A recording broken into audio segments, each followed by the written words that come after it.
And I want to thank all of you that have joined up for Andy's presentation. And I'm not going to say much more other than go ahead, Andy.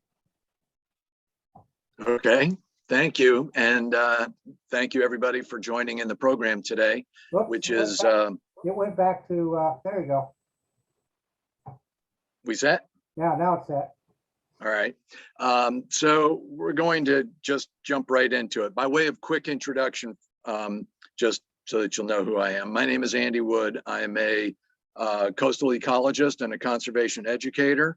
And I've been working on the biofuel issue since, I guess, intensively since about 2006, when former President George Bush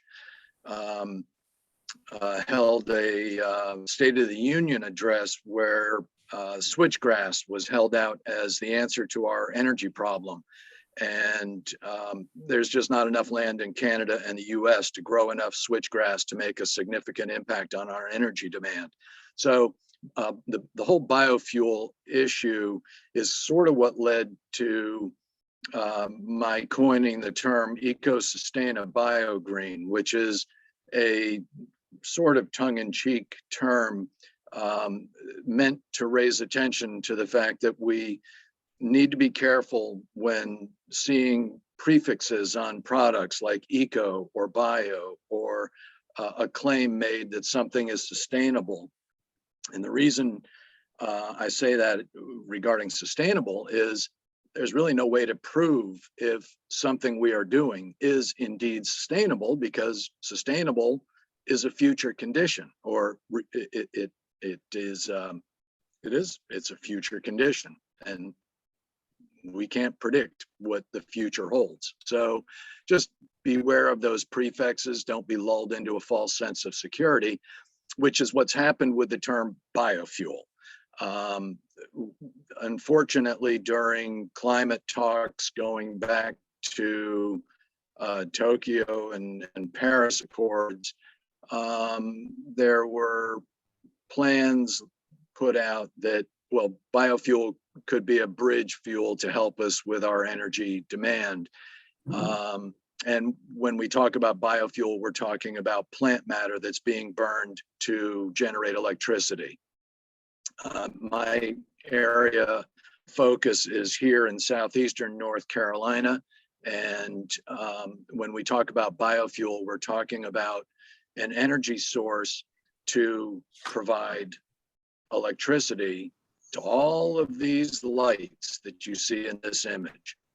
The reason this is relevant in North Carolina is we are currently, there is an industry in North Carolina, Enviva, who is harvesting North Carolina trees to process into pellets that are then shipped over to Europe, specifically the UK, where the pellets are blended with coal in the Drax power plant, where they're burned to generate electricity to provide those lights.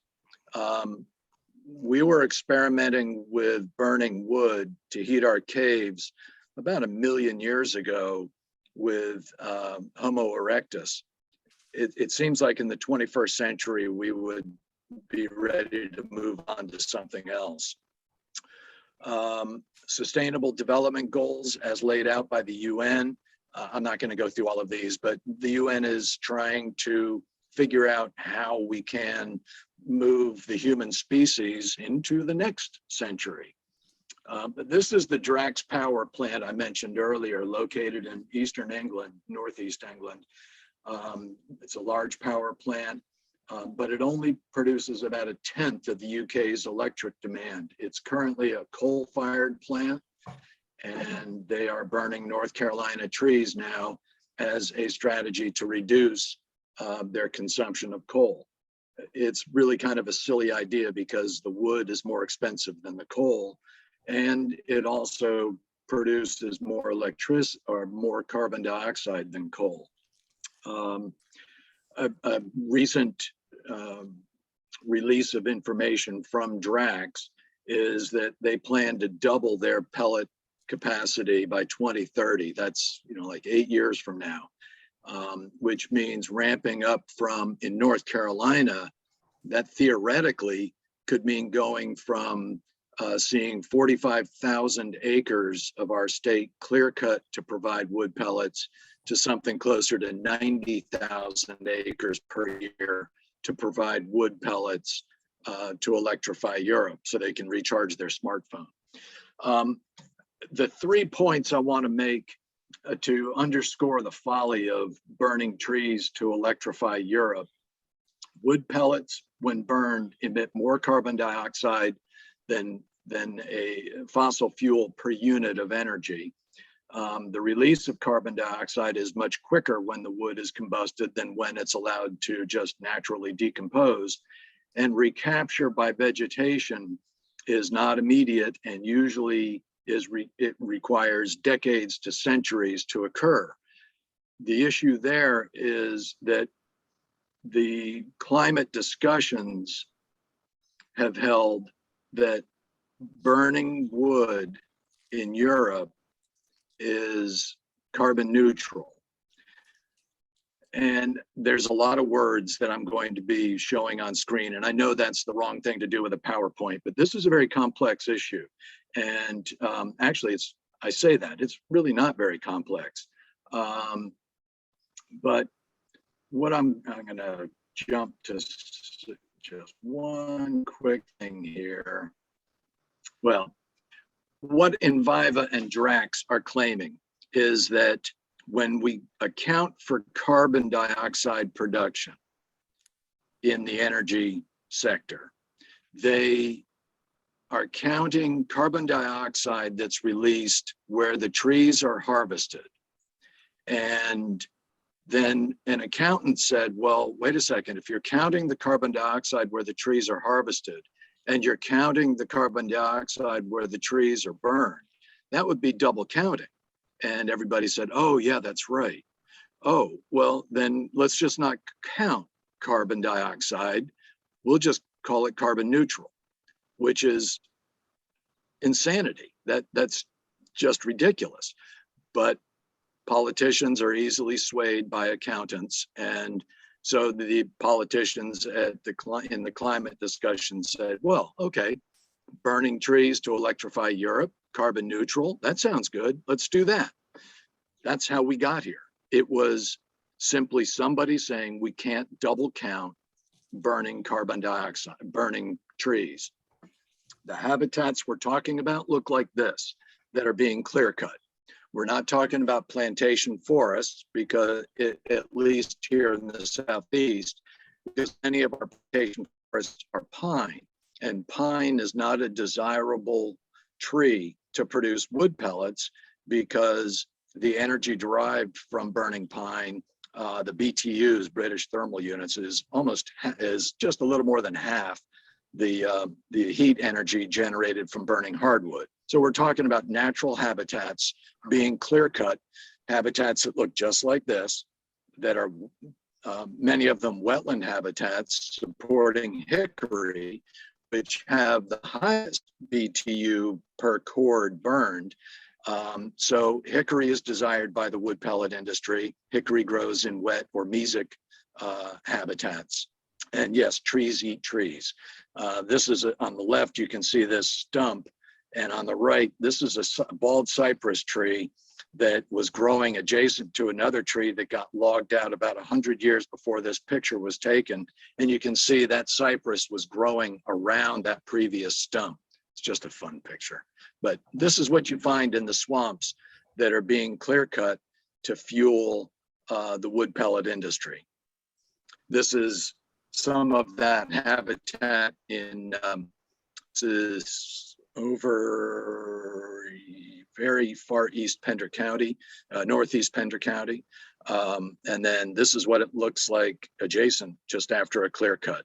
So we go from this intact large expanse of forest habitat to a large expanse of clear cut former forest habitat that once looked like this, containing or harboring such things as cardinal flower, salamanders. This is a southern dusky, typical salamander species for the habitat being clear cut.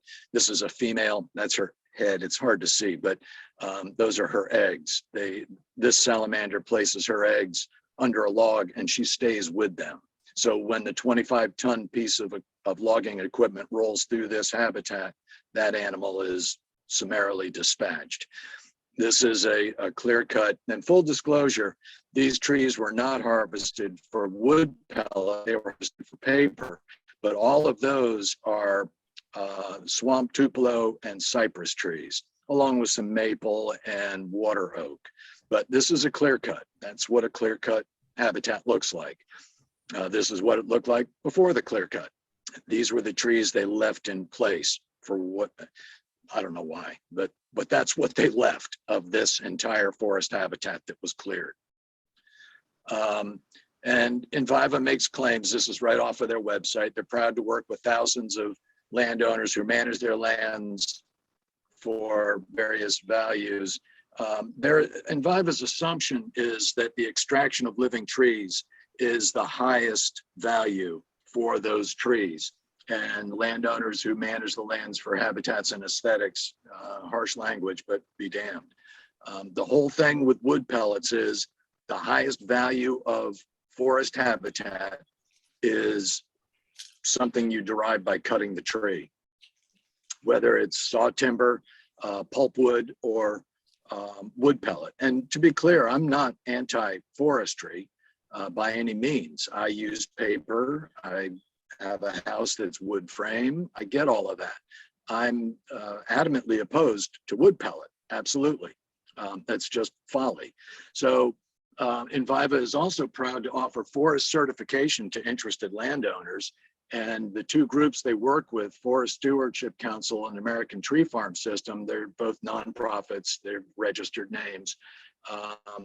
And interesting, Enviva's role with those organizations is as economic members. So this is just one small section of their membership list. In the case of Forest Stewardship Council, they've got listed over 1,100 members. Over half of those members are in the economic member category. In other words, they're primarily corporations. And you can see on the right side of this slide, all of those names and titles go to an organization. Out of the 22 listed here, there are 5 individuals and the rest are organizations. So that gives you an idea of what we're dealing with here. This is all big business with the wood pellet industry. It's all big business. The only small business are private landowners who happen to hold about 80% plus of North Carolina's timberland. So Enviva and these companies are coming to private landowners and saying, hey, we'll give you money for your trees that you can't otherwise sell because they are twisted and gnarly and can't be sawed into lumber, and they may not even work for paper, but we can turn it into wood pellets. So more words here that shouldn't be in a PowerPoint, but there's a lot of information. And if this is being recorded, you can go through this at your own time. One of the words being used now in a lot of the timber industry is this one word, counterfactual. And I'm seeing it more and more. And this is brand new. It's sort of like exacerbate. It's the new buzzword. So counterfactual is, it's used, an example of it would be, gosh, if only I had worn my seatbelt in that car accident. And so in this example, counterfactual is used to say, instead of using fossil fuel, we're using trees. So, and this is the explanation about the double counting. Because emissions and sequestration associated with forest products are counted in the agricultural, forestry, and other land use sector for a country's inventory, forest inventory, it is not appropriate to also count the stack emissions from the forest products in the energy sector. To do so would be double counting, because the net atmospheric impact from harvest for that forest product already and appropriately counted in the land sector. This is right off of Enviva's website. So what they're saying is just parroting what they convinced politicians in Europe to believe and in Japan. So how will we get to carbon parity if we're not counting carbon released where it's harvested and we're not counting carbon where it's released from the smokestack? We won't. It's different smoke, and one doesn't counteract the other. They're combined. Anyway, and this is from the American Tree Farm System, their performance measures, which they're great, but there's a lot of should instead of will or shall.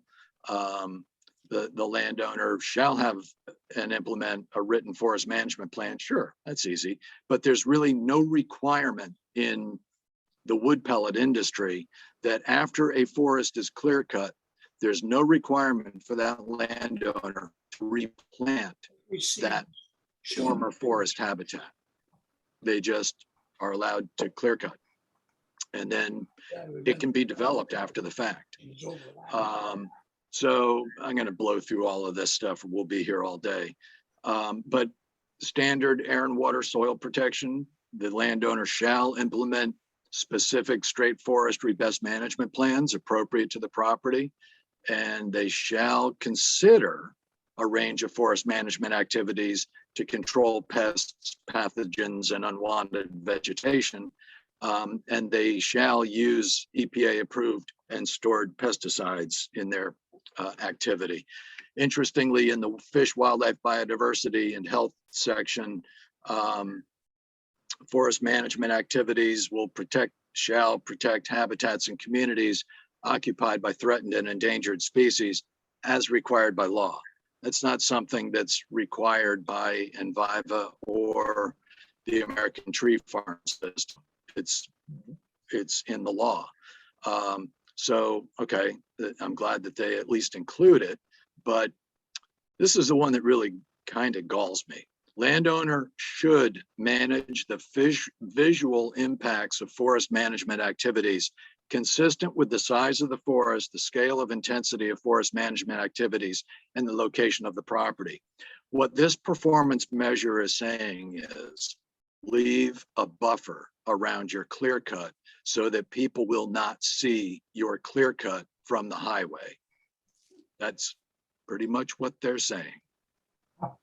So let me jump locally here to one of Enviva's pellet facilities located up in Sampson County, right off of I-40, Sampson Highway. This is 403. Here's I-40. This is a Google Earth image from 2014 showing the forest area that Enviva built in. This is the Enviva plant in 2019. Zooming in a little bit closer, here's what it was in 2014. This is what it is now. I don't care that they disturb that forest habitat. They're allowed to do that to build their facility. What is the issue here is Enviva claims that they are burning only waste material, treetops, branches. They're not burning whole trees. They claim that they are not burning whole trees. Zoom in on this circle right here. This is again 2016. They're just about to finish the plant operation. This is the piece of equipment that's used to grab the trees that will be stacked here that are fed into this machine here. Zooming in a little bit closer. And this is a fuzzy picture of 2017. They opened this plant in 2016 with the claim that all they're burning are residues from other forestry operations. Again, treetops and branches, not tree trunks. Zooming in, you can just make out 2017. Those are whole trees. Here we are, 2018. These are all whole trees. This is all whole trees. There are no treetops and branches. These are whole trees. This is 2018 again and close. You can see all trees. 2019, all trees, just trees. just trees. Enviva is not telling the truth. And hopefully they're not going to come out and attack me and sue me, but maybe they will. I'm not committing slander. They're burning whole trees, even though they say they are not burning whole trees. And people in Europe and unfortunately Asia and the climate meeting discussions all believe they're not burning whole trees, and they are. They don't have enough treetops and branches to generate electricity to power Europe and Japan and Asia. It's just ridiculous to think that they do. Here's the Enviva wood pellet facility. You can see a truck rolling in whole trees. This picture taken by Dave DeWitt. So this is the Enviva plant. That steam right there, that's being produced by burning wood chips to dry the dust that's created when they grind these whole trees into sawdust that will then get compressed into pellets. So they're harvesting trees to grind them into chips, to burn them, to dry the dust created by grinding trees into sawdust before compressing into pellets. I can't make this stuff up. These are the trees, whole trees, bottomland hardwood swamp trees. You can see they're hollow, swollen bases indicating wetland origin. These are all 80 to 150 years old, ready to be converted into pellets at the Enviva plant. Even though today, Enviva on their website claims we're only burning residues. Here's another image from Dogwood Alliance, one of our colleagues in this fight. And to give you some sense of comfort, sort of, there are a lot of people working really hard to fight this issue. I'm just one voice and a member of the Southern Forest Conservation Coalition. And I guess I should have included their image in this program. I'm speaking on their behalf as well.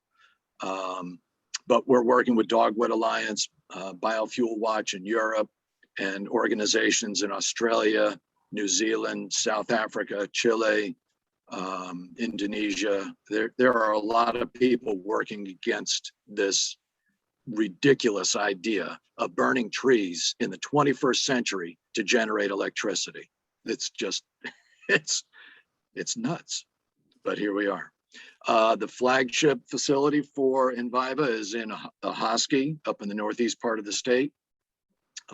Opened in 2011, and they are processing about 410,000 metric tons a year, operating 24 hours a day, 7 days a week.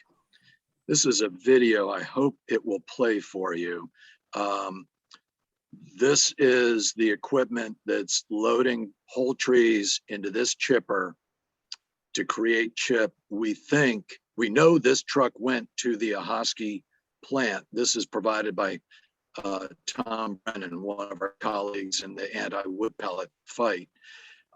He videoed this operation and followed that truck to the plant. So we know what's going on here.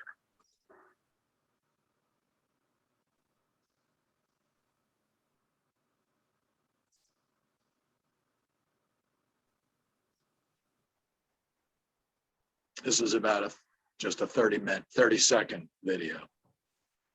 You can see the equipment on the left loading another hardwood tree, possibly hickory, because it produces a pretty high 37 BTUs per cord, which is about 3,000 pounds of wood. This is 7 days a week. This is what's going on in North Carolina, 7 days a week. And again, I'm not anti-forestry. I am pro-smart energy.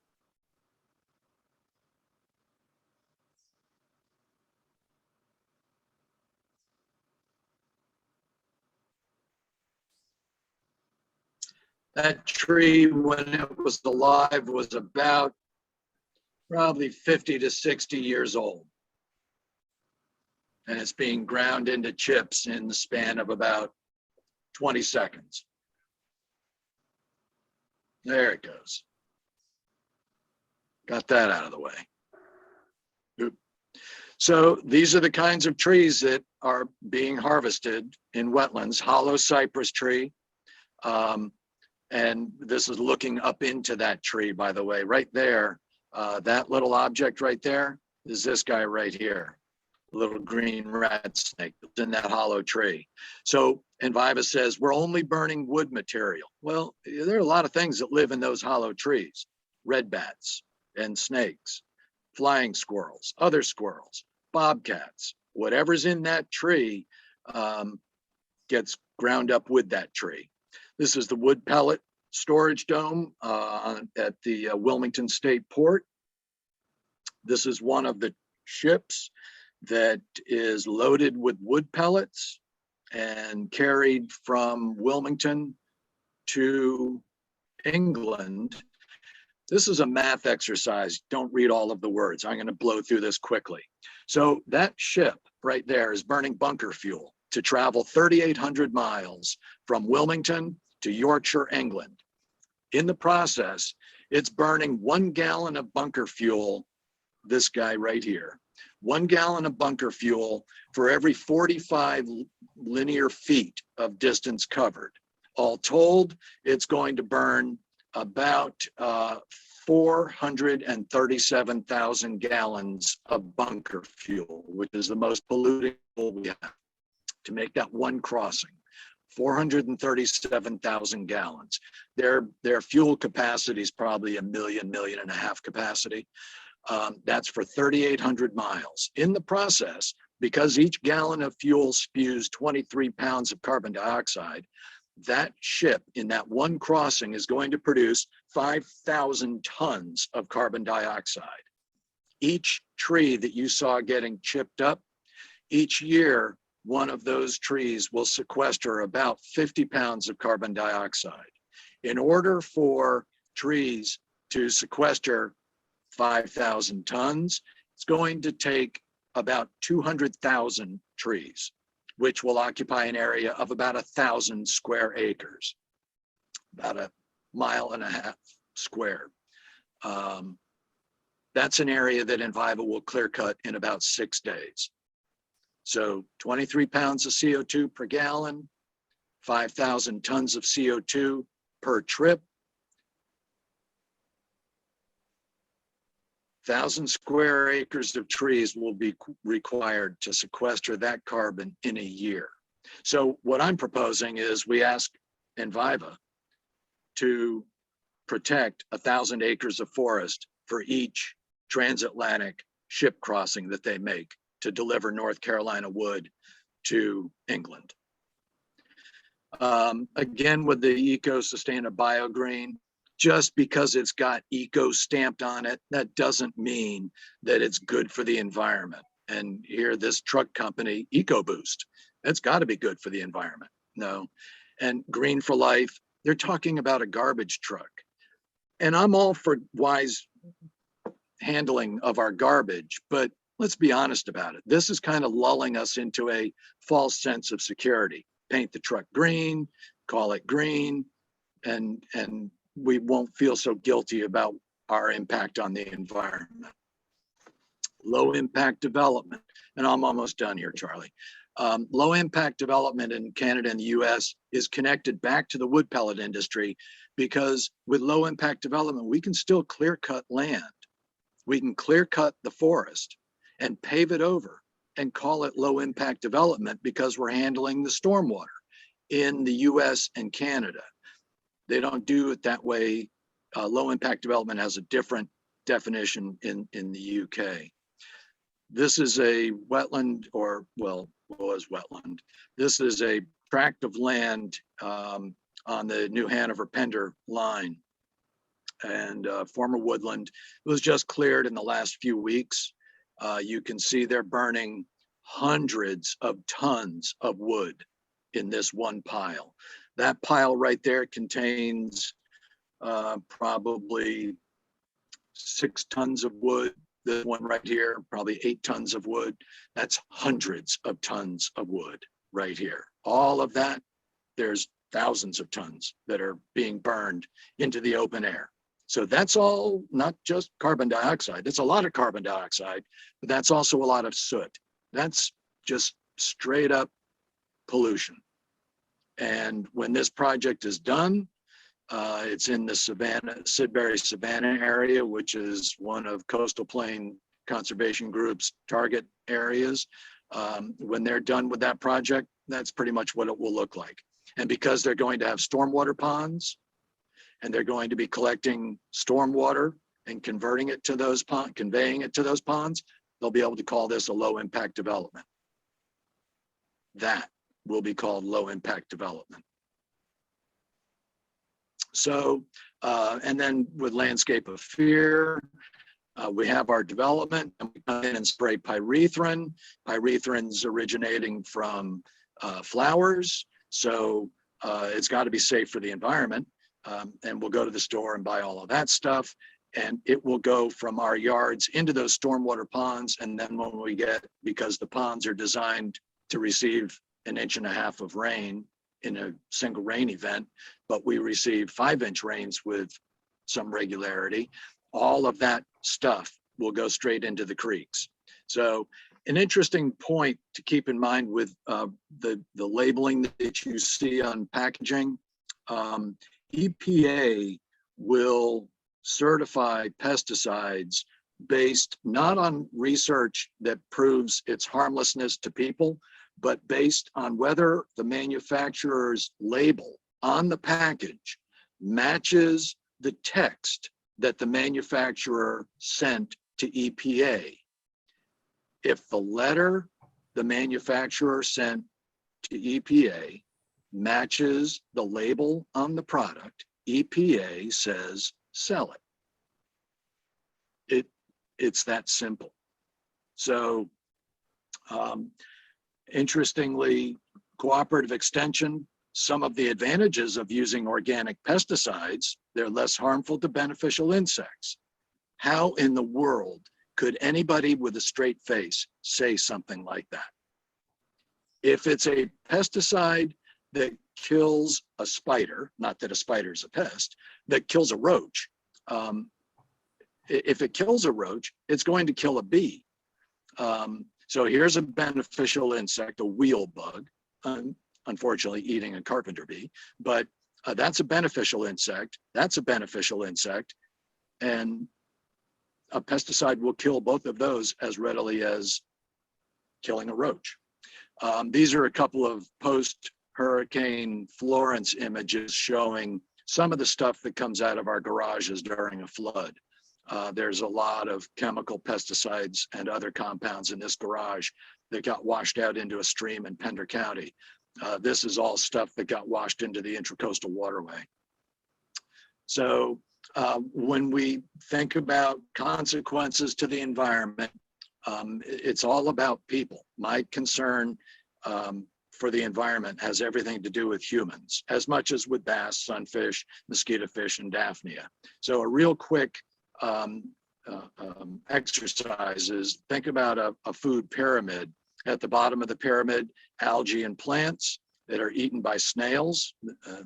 One of the groups of animals I work closely with, the snails process those plants into material that can be readily taken up by daphnia, the zooplankton. And the zooplankton are eaten by mosquito fish, eaten by sunfish, eaten by bass. We don't eat bass because they're contaminated with methyl mercury, but at the top of the pyramid is not bass, but people. We're at the top of this food pyramid. So what we put into the environment finds its way up to us by way of biomagnification. So from human health to that of social systems and ecosystems, outward appearances are often misleading. And it takes a discerning eye to distinguish health from various kinds of ill health. To the forest industry, that looks like an unhealthy forest. It looks like these trees can't be used for anything but biofuel. and just another swamp voices can't be heard if they go extinct. These are the two snails I work with, and representative, or I guess I'm using them as an analogy to Carolina parakeet and ivory-bill woodpecker, which also used to occupy the very same habitats being clear cut for the wood pellet industry. So nature matters to people: big trees and small trees, glistening water, chirping birds, budding bushes, colorful flowers. These are important ingredients in a good life. So that said, I'm open for questions if anybody has. Yeah, we've only got 15 or so speakers, and a lot of times we do stuff by written it, but I think we're opening it up to talking and speaking, because you can express your question much better and you can get your answer much better. So anyone want to speak up, please go ahead. Andy, is there any sympathetic forestry people or sympathetic legislators that are aware of this and working on anything that we can promote people to write letters or whatever about? Very good question. And right now, there really aren't very many, unfortunately. So the letters need to be written to, and Drax, you just reminded me, I forgot to put on the website for Southern Forest Conservation Coalition. There are a number of petitions being generated right now, and those petitions are going to the governor and his appropriate staff, and hopefully to the legislatures as well.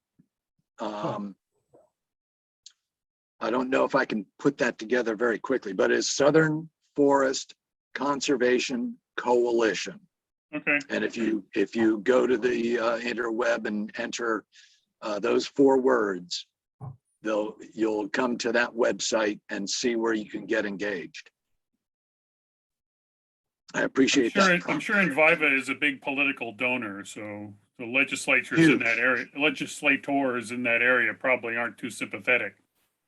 And I'm not going to besmirch other conservation groups, but Enviva is making very generous donations to various conservation groups, which essentially, when you factor that into your annual budget, that has a silencing effect. So the Coastal Plain Conservation Group takes no money from Enviva. So I'm unfiltered. I can speak truth to power, but I can't say that for everybody. Andy, I had a question about wood pellet stoves, kind of a mundane question, but does Enviva supply wood pellets for wood pellet stoves? Or they're used throughout the north and northeast, they're used a lot. I'm just wondering where those wood pellets come from. They come from basically the same processing. I don't know what Enviva's involvement in that. That's almost retail, and what Enviva is doing is more wholesale. So I don't know. There's really not much on the website about home use wood pellets. They're really focused on generating wood pellets to burn in a power plant. But even those wood pellets we burn in the home stove, that's generating carbon dioxide as well. We all have impacts, myself included. And in this situation, it's just burning trees, whole trees, to generate electricity is just, it's a fool's errand. Seems like a very unmindful activity. I mean, I wake up as a land conservancy guy thinking that nobody sets out to destroy the world intentionally, but they do through their unmindful actions. We all do through our unmindful actions. And this seems like a really significant amount of unmindful action happening here. I agree. That's a good way to put it. Another word would be piggish. Right. So how long is it? What's the regeneration of these clear cuts in a wetland look like timeline wise? For carbon parity, as they say, how long will it take for the trees to grow back and reclaim the 150 carbon? years? Actually 70 to 100 years. Okay, And again, an individual mature tree is sequestering about 50 pounds of carbon a year. And when they replant with a seedling, that plant isn't sequestering ounces of Right. carbon dioxide for the first several years of its life. And then you have to factor in all of the carbon dioxide produced in preparing the site to receive new trees, if indeed they even do that. It's Right. not required. So the landowner might get $300 an acre for the trees harvested off of the land. But if that owner wants to replant that land, it might cost $300 to $1,000 per acre to chop it, to spray it, to herbicide, to burn, and then buy the seedlings and then install the seedlings. It's very expensive to reforest a forest, a former clear cut. And they're probably not reseeding with hardwoods. They're probably reseeding with some softwoods, aren't they? It all depends on the soils and the habitat, but yeah, you're absolutely right. More often it's pine and not hardwood. Yeah. So and pine, again, it's only a little more than half the energy provided by hardwoods. And so only in Georgia right now, to my understanding, is Enviva using any pine. And it's mostly, yeah, that's about the only place is in Georgia. Here it's all hardwood, and that hardwood's coming out of mesic and wetland habitats. Andy, do you know anything about what's going on in the mountain area? I know around Asheville, I see rail cars loaded to the gills right to the top with wood chips. Where are they coming from? Where are they going? There is a power plant near Asheville that is using wood chip as their energy source to spin turbines to generate electricity. So much of that is going for local use. The reason the coastal plain is being used so heavily has everything to do with the state port in Wilmington, and now the state port the port in Norfolk. So Virginia is being looked at for sourcing wood pellet material, but the further you go inland, the more difficult it is, the more expensive it is to transport the raw material for export to Europe. Because our power plants are mostly either natural gas, coal, or nuclear. We're not using here in the States, we're not using a lot of wood pellet to generate electricity. It's really, this is an exploitation effort for targeting Europe and Asia. And unfortunately, Enviva just signed a contract with Japan to burn wood pellets. And these other countries, they have very little knowledge about us. So an analogy is the rest of the world is looking at the Southeast US and Southwest US, Southeast primarily, Southeastern United States through the same lens that the United States looks at developing countries. We are a place to exploit. So it used to be the US was going to Brazil for trees and other countries for material, and now we're the one being pillaged by other countries. Why is it that so many people have not heard of this? What's blocking this from being a major thing that we'd see on the radio or in the TV or whatever? What is keeping this under wraps as far as I'm concerned? Some of it has to do with marketing. We are outgunned in the marketing arena. Enviva has millions of dollars. They receive over $1 billion a year in subsidy. And The angle being used in Europe, in the United Kingdom, our colleagues there are making Parliament aware of the fact that without the subsidy, and there's a lot that I've missed, I'm now realizing, without that subsidy, this whole house of cards will collapse because it is not economically feasible. It's more energy intensive to harvest, process, and ship the wood pellets than the amount of energy derived by burning the wood pellets. It makes absolute no thermodynamic sense to be doing this. It makes no economic sense to be doing this. But because the corporations are subsidized with tax money, that's why this works. What I find bizarre is, so Enviva's getting subsidy, and yet they're making donations to nonprofit groups. How can they be doing that? How can they be taking public trust money and then turning around and making donations to nonprofit organizations? Seems like there's a conflict of interest there. The same model as the petroleum industry.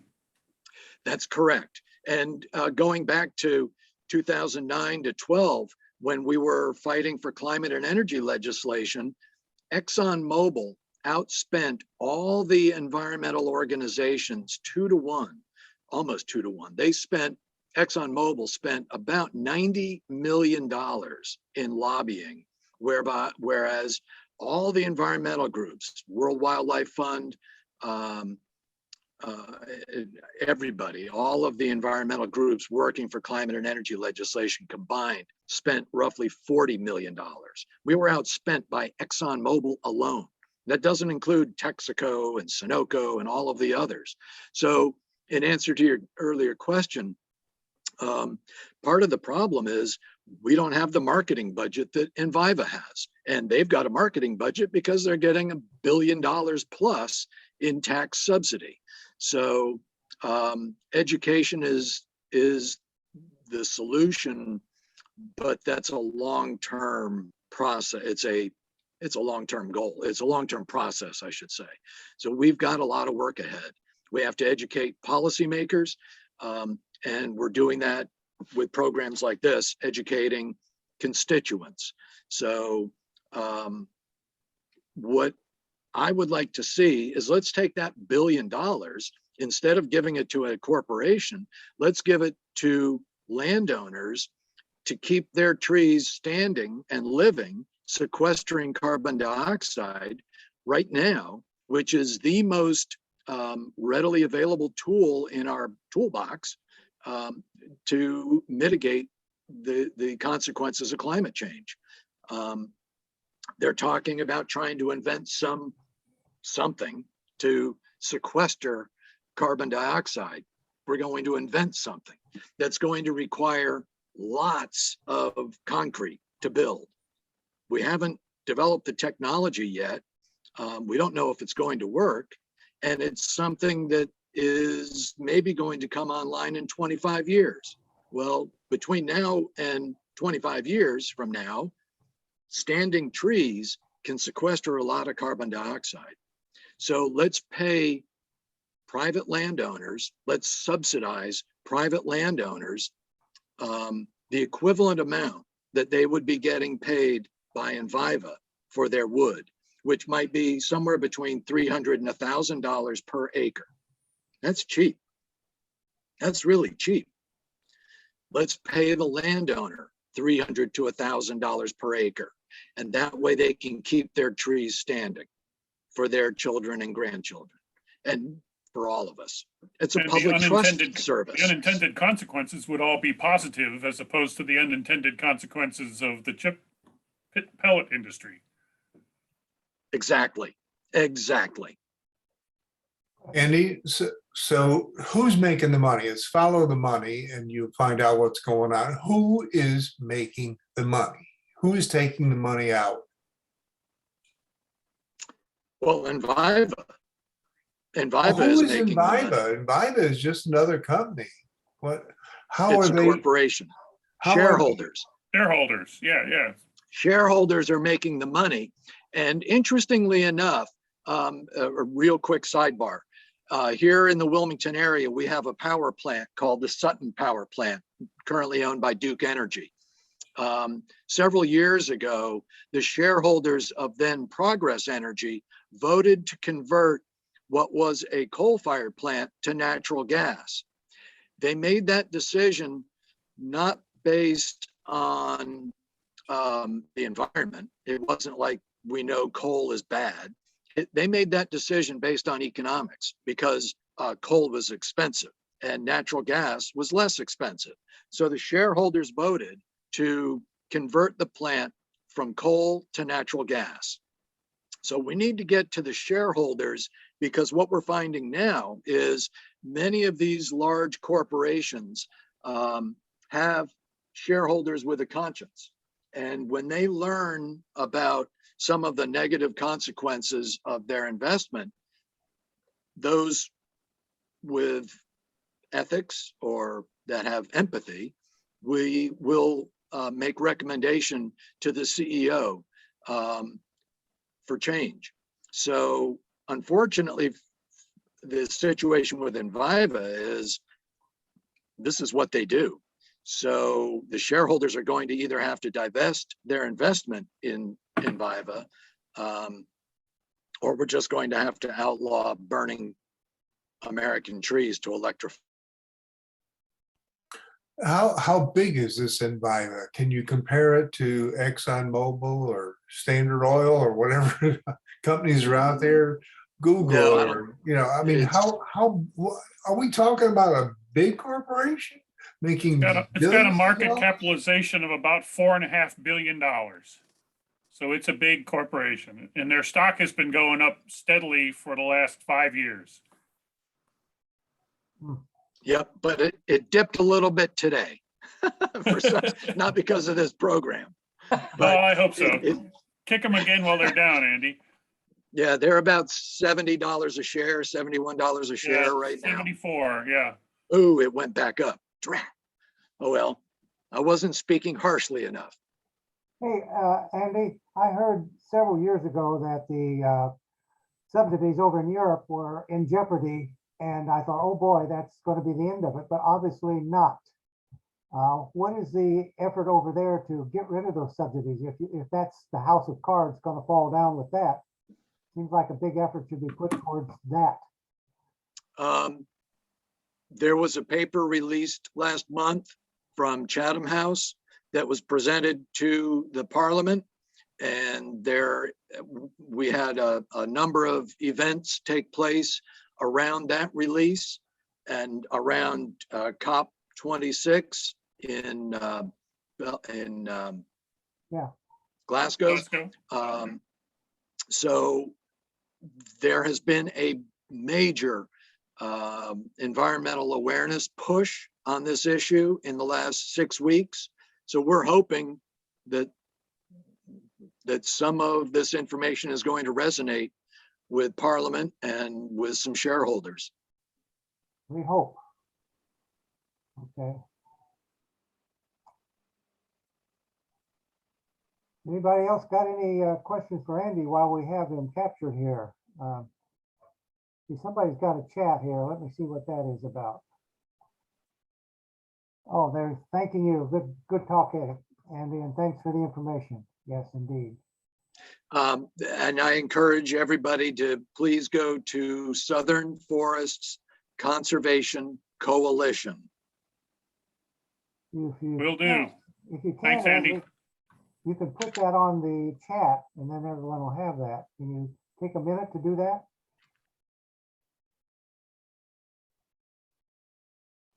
Do I need to do that, or are you going to? Can you, if you click on the chat and type it in?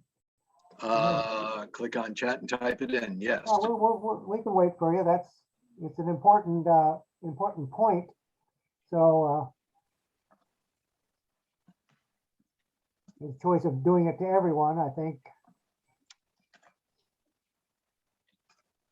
We will stay online long enough for people to copy it down if they want.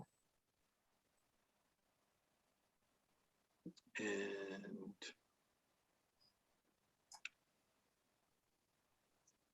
There, I see it coming up. Okay. There, they got the name. Somebody, can an email be sent out when this video is posted? I'm not sure what you mean by posted. I will copy this. We'll have a copy of this recording, but it doesn't go anywhere other than being recorded. I know a lot of the native plant groups, they post their meeting videos. I'm just curious if this would be posted along with the normal monthly videos. I've not done that. I will find out how to do that and I will post it. I'll check with Gene Woods and see how we do it. Thank you. Thank you for suggesting that. Thank you very much. Andy, do you know how we can find out where the trees, we've been having a lot of massive deforestation in and around the triangle. I just lost 150 acres right down to my property boundary of Oak Hickory. And I've been wondering where those trees went to. And I just don't know how to figure out, how I could find that out. Maybe I can't. Dogwood Alliance, based in Asheville, has done the best work in tracking where these trees are going. Yours may be going to the Northampton plant. If they're destined for wood pellets, I don't know. It's difficult to figure out where these trees are actually going, and it requires really a lot of sleuthing, following the trucks from the harvest site to the plant site. It's an operation not for the faint of heart. People don't like being followed. So I can't tell you what's going on there, but it sounds like it's possible those trees are being trucked to the Northampton site. Yeah. Most of these areas are going immediately to high density and some to single family homes. And so none of it is going to ever go back to forests. It's all wall-to-wall houses or apartments or townhomes with no native plants whatsoever. And even in the front of the developments, the developers might put a bit of shrubbery or something that's non-native, of course. And so they're totally even scraping the topsoil and taking out the native seed, the plant bed there, native seed bed, by removing the topsoil as well. So it's just the eco side here around in the triangle in the past year or so has just been phenomenal. I've never seen anything like this. And looking out on that barren desert of 150 acres, totally clear cut down to the bare soil by the loggers has just been devastating for me. I bet, gut wrenching. Especially when right now, the one thing, all the talk about halting deforestation by 2030, when are we going to start that? In 2030? Or are we going to start halting deforestation today? So this is all about our grandkids. It's all about generations we may never know. The really sad part too is the streams, the watersheds that are being destroyed. These loggers came right down to the stream banks and cut any trees they wanted. They left felled trees in the stream. I tried to get the state regulators to do something and they said, our laws are too weak. Logging is agriculture. And that's they're exempt from all the sedimentation rules, no catch basins, no sediment fences needed, so I'm sorry, there's nothing you can do. So, I've had to take out FEMA flood insurance and everything because my property's flooding now. So there are a lot of people being damaged by this, in other ways, in addition to the climate change issue. That's right.